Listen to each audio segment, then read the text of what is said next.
Welcome to J7 TV news. Vijayawada Dharna Chowk లో AP RWC contract కార్మికుల ధర్నాలో మాజీ మంత్రి వెల్లంపల్లి శ్రీనివాస్, దేవినేని అవినాష్, మల్లాది విష్ణు పాల్గొన్నారు. కార్మికుల సమస్యలపై ప్రభుత్వ తీరును ఎండగడుతూ వారికి వైఎస్ఆర్సీపీ పూర్తి మద్దతు ఉంటుందని నేతలు స్పష్టం చేశారు.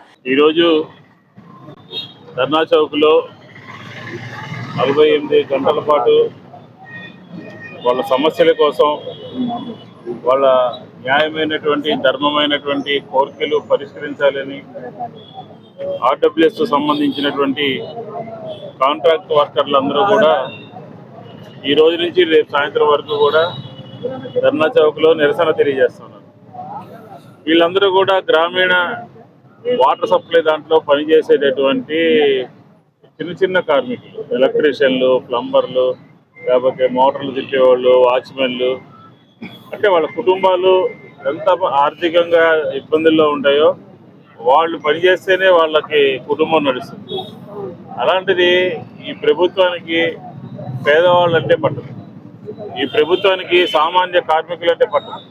ఈ ప్రభుత్వం అంతా హైటెక్ ప్రభుత్వం. ఈ ప్రభుత్వం అంతా సింగపూరు, ఇరాను, లేకపోతే మలేషియా, రష్యా, ఇలాగా హెలికాప్టర్లు, విమానాలు, ఇలాంటి భాష మాట్లాడుకునేటటువంటి ప్రభుత్వం ఇది.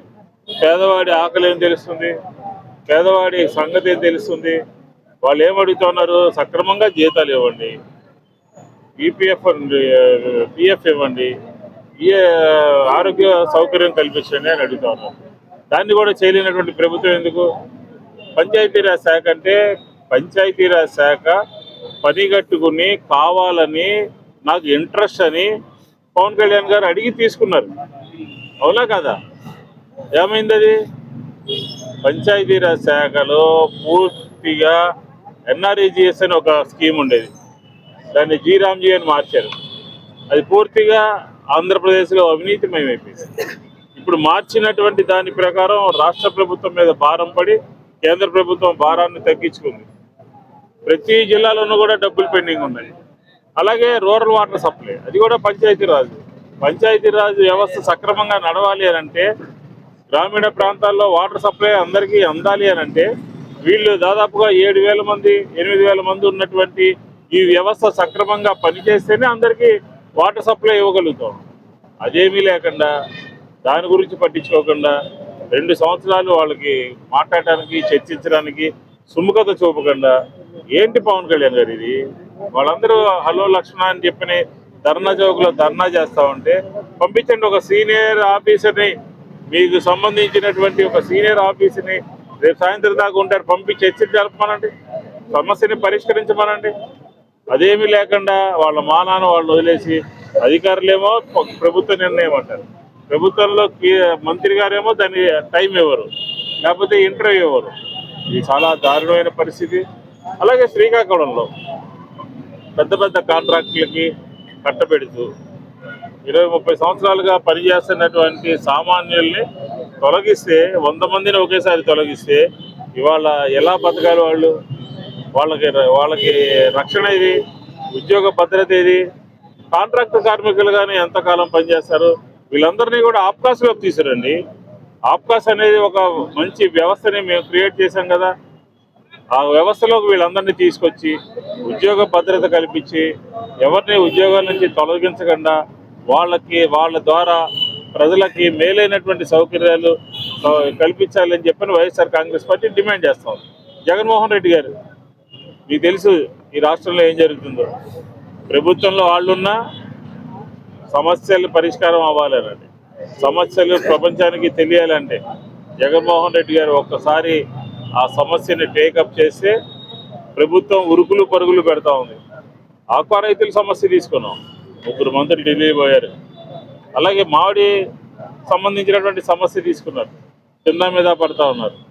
అట్లాగా పొగాకు రైతులు, అలాగే టమాటా రైతులు, వివిధ సమస్యలను తీసుకుంటే, అలాగే శాంతి భద్రతల సమస్య మీద జగన్మోహన్ రెడ్డి గారు ఫోకస్ పెడితే అన్యాయంగా ఆత్మహత్య చేసుకున్నవాళ్ళు, అన్యాయంగా లాకప్లో జరిగిన వాళ్ళ పట్ల కేసులు కట్టే పరిస్థితికి వచ్చింది. అంటే ఖచ్చితంగా ఈ ప్రభుత్వము గుడ్డి ప్రభుత్వము, చెవిటి ప్రభుత్వము, మోగ ప్రభుత్వము. జగన్మోహన్ రెడ్డి గారు ఏదైతే అటెండ్ అవుతున్నారో అప్పుడే వాళ్ళు పనిచేస్తూ ఉన్నారు. కాబట్టి ఈ సమస్యని రేపు ఎన్టీఆర్ జిల్లాకు సంబంధించినటువంటి నాయకులందరూ కూడా జగన్మోహన్ రెడ్డి గారి దృష్టికి తీసుకెళ్ళి ఈ సమస్యని పరిష్కరిస్తారా లేదా అని ప్రభుత్వాన్ని సూటిగా ప్రశ్నించే విధంగా జగన్మోహన్ రెడ్డి గారి దృష్టికి తీసుకెళ్తాము అని చెప్పని ఈ సందర్భంగా తెలియజేస్తాం. ఇంకొక పాయింట్, ఇక్కడ ఇష్యూ కాకపోయినా రేపు అమ్మఒడి. అందరికీ నమస్కారం. ఈరోజు RWS కాంట్రాక్ట్ వర్కర్స్ అందరూ కూడా ధర్నా చౌక్లో వారి యొక్క కనీసం రావాల్సిన కోసం ఈరోజు ధర్నా చేయాల్సిన దుస్థితి రావడం జరిగింది. ఈ ధర్నా చౌక్లో వారికి సాంఘీభావంగా సోదరులు మల్లాది విష్ణు గారు, దేవినేని అవినాష్ గారు, ముఖ్యంగా చీఫ్ అడ్వైజర్గా ఉన్న భాగ్యరావు గారు కావచ్చు, వివిధ జిల్లాల నుంచి కార్మికులందరూ కూడా వచ్చారు. వాళ్ళందరూ కూడా ఏదో గొంతమ్మ కోరికలు కోరట్లేదు. వాళ్ళకి రెగ్యులర్గా జీతాలు ఇమ్మని చెప్పని, ఆ జీతాలు వారు బ్యాంక్ అకౌంట్లో ఇమ్మని చెప్పని, వారికి EPF, ESI సర్వీసెస్ కొనసాగించాలని చెప్పని మినిమం కోరికలు అడుగుతుంటే కూడా సంవత్సర కాలం నుంచి వీళ్ళందరూ కూడా వారి శాఖ మంత్రి అయిన పవన్ కళ్యాణ్ గారిని కలుద్దామని చెప్పని సంవత్సరం కాలం నుంచి వాళ్ళు ట్రై చేస్తుంటే ఈ రోజు వరకు కూడా అపాయింట్మెంట్ ఇవ్వలేని పరిస్థితిలో మన డిప్యూటీ సీఎం గారు పవన్ కళ్యాణ్ గారు ఉన్నారు. వారి శాఖ చాలా అద్భుతంగా పనిచేస్తుందని పెద్ద పెద్ద హోర్డింగ్స్ వేసుకుంటున్నారు. ఒకసారి వచ్చి ధర్నా చౌక్లో ప్రతిరోజు మనకి గ్రామాల్లో నీళ్ళు ఇచ్చే వర్కర్స్ కానివ్వండి, ఒకసారి వాళ్ళని చూడమని చెప్పండి, వాళ్ళకి రెగ్యులర్గా జీతాలు ఇమ్మని చెప్పండి, వాళ్ళని కాంట్రాక్ట్ బేస్గా వాళ్ళ శాలరీస్ వాళ్ళ అకౌంట్లో వేయమని చెప్పండి. అదే కాకుండా శ్రీకాకుళంలో దాదాపు 100 మందిని 25 సంవత్సరాల నుంచి పనిచేస్తుంటే మెగా కాంట్రాక్ట్ మేము అప్పచెప్పామని చెప్పి విలీనం చేసామని చెప్పని 100 మందిని ఉద్యోగం ఒకేసారి తీసేయడం జరిగింది. అసలు ఏంటి దుస్థితి, ఎక్కడికి వెళ్తుంది? అసలుకి పరిపాలన ఇదేనా? అంటే చంద్రబాబు నాయుడు గారిని రాష్ట్రంలో సీనియర్ ముఖ్యమంత్రి అంటాడు, నరేంద్ర మోడీ గారి కంటే నేనే సీనియర్ అని చెప్పి అంటాడు. కనీసం కార్మికులకి కార్మికుల యొక్క డిమాండ్స్ నెరవేర్చలేని ప్రభుత్వం అవసరమా అని చెప్పని ఈరోజు అందరూ కూడా అనుకున్న పరిస్థితి. నేను పవన్ కళ్యాణ్ గారిని నేరుగా ప్రశ్నిస్తున్నాను. మీరు ఓటింగ్స్ వేయించుకోవడం కాదు, ఏదో ఒక గ్రామానికి ఒక రోడ్డు వేసి దాని మీద షో చేయడం కాదు, కనీసం అనునిత్యం 24 గంటలు పనిచేసే కార్మికులకి సరైన టైంలో ఎందుకు వేతనాలు ఇవ్వట్లేదు? వారు అడిగిన ప్రకారం వారి బ్యాంక్ అకౌంట్లో డిపాజిట్ చేయడానికి మీకు వచ్చిన నష్టం ఏంటి? కనీసం మీకు అపాయింట్మెంట్ ఎవరా? మీరు తప్పనిసరిగా ఈ ఇష్యూని మా నాయకుడు జగన్మోహన్ రెడ్డి గారి దృష్టికి తీసుకెళ్తాం. నేను కానీ, అవినాష్ గారు కానీ, విష్ణు గారు కానీ అందరం కలిసి వీరికి న్యాయం జరిగేంత వరకు కూడా వైఎస్ఆర్ కాంగ్రెస్ పార్టీ అండగా ఉంటుంది. వీళ్ళ డిమాండ్లు న్యాయమైన డిమాండ్లు కాబట్టి అది నెరవేర్చాలని చెప్పని మేము డిమాండ్ చేస్తున్నాం. మేము కూడా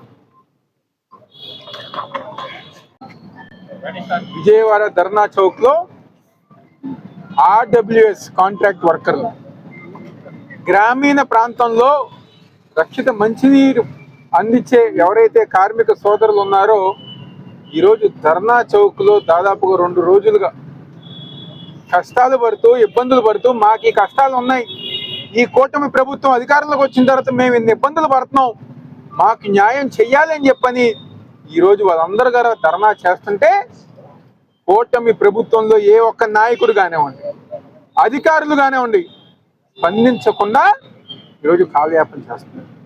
మరీ ముఖ్యంగా ఈ విభాగానికి ఎవరైతే మంత్రిగా ఉన్నారో ఉప ముఖ్యమంత్రి పవన్ కళ్యాణ్ గారు దాదాపుగా సంవత్సరం కాలం పాటు వీళ్ళు ఒక అపాయింట్మెంట్ అడిగి మా కష్టాలు చెప్పుకున్నామని చెప్పని ఆయన ఆఫీస్ చుట్టూ గారు తిరిగితే ఈ రోజు గారు అపాయింట్మెంట్ ఇవ్వలేని పరిస్థితి, ఈ రోజు గారు పట్టించుకోలేని పరిస్థితి.